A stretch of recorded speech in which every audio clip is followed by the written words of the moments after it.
Hello, class, and welcome to our reading review of The Freedom to Choose Your Pronoun. Um, what I'd like to do, as we've been doing with the other uh, essays, is look at them from the lens of rhetorical analysis so that we can understand how we can also use that lens as well and emulate what it is that they're doing. So, right off the bat, Katie Butler likes being offered gender choices such as male, female, or other.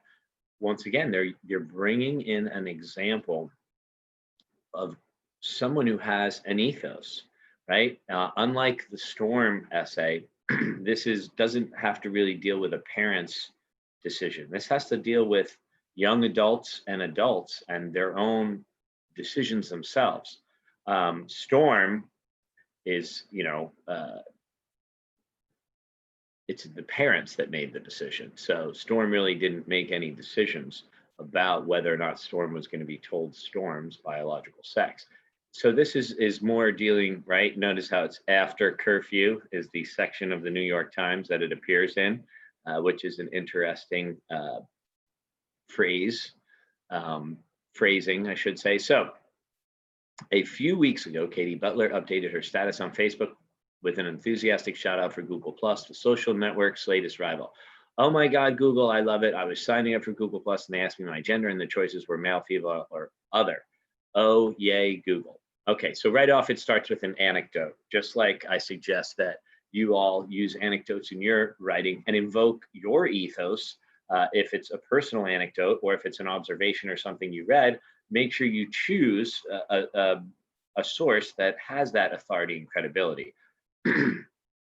As the article continues to go on, right, we see how it continues to bring in quotes to integrate the quotes and the ideas with their own, that synthesis, right? One of our student learning outcomes as well. We see the claims regarding logos, right? The specific examples. Katie is one of a growing number of high school and college students who are questioning the gender roles society assigns individuals simply because they have been born male or female. And again, this directly relates to stereotyping. So as the article continues, there's specific examples of new pronouns that words that connect both genders. Maybe one day you wake up and feel more like a boy, as Katie explained.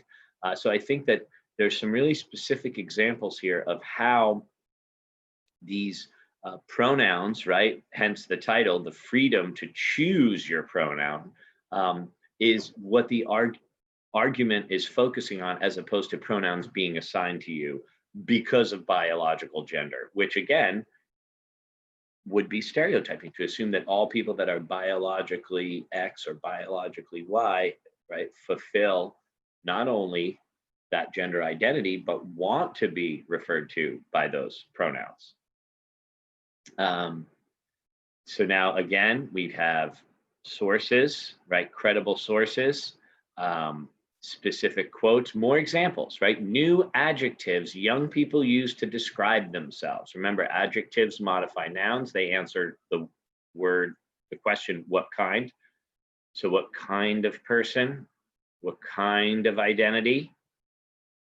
Wiggly, interesting choice of words, right? Kind of whimsical and somewhat capricious in some ways, as opposed to the connotations of polyamorous or bi-curious or hetero flexible, right? Notice the emotional associations with this word flexible. This is kind of suggesting a two-part.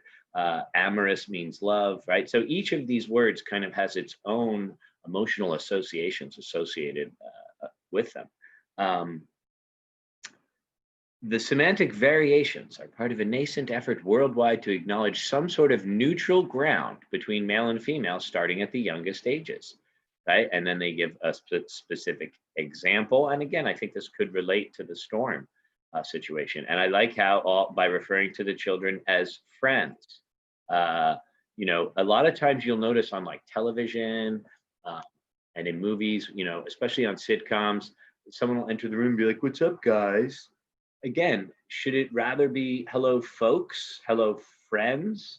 There's a lot of words that sometimes we just use without realizing how they could be in some ways um, categorizing inappropriately or illogically in some ways.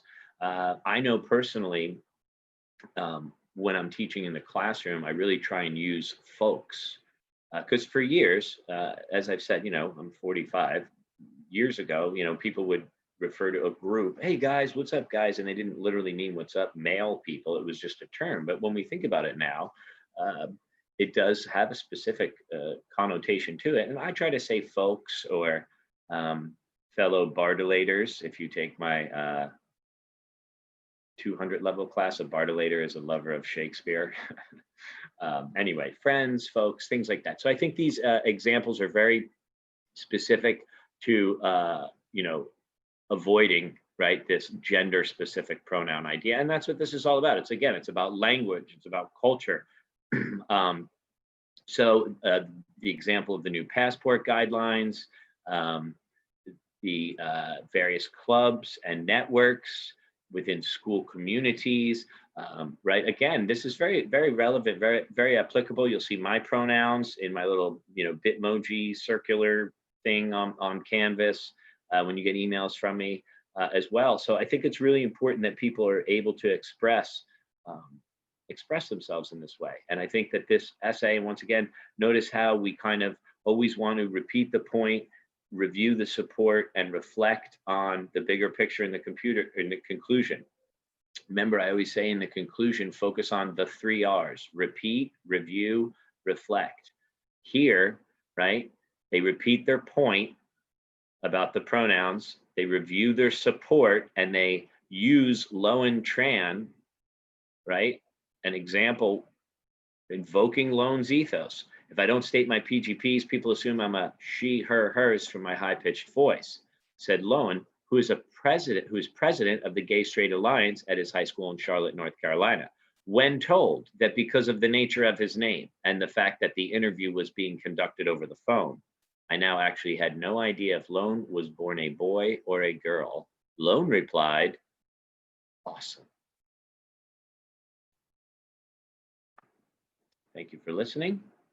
What a great way to end the essay. What a nice example to reflect on the global awareness, on culture, on language, on society.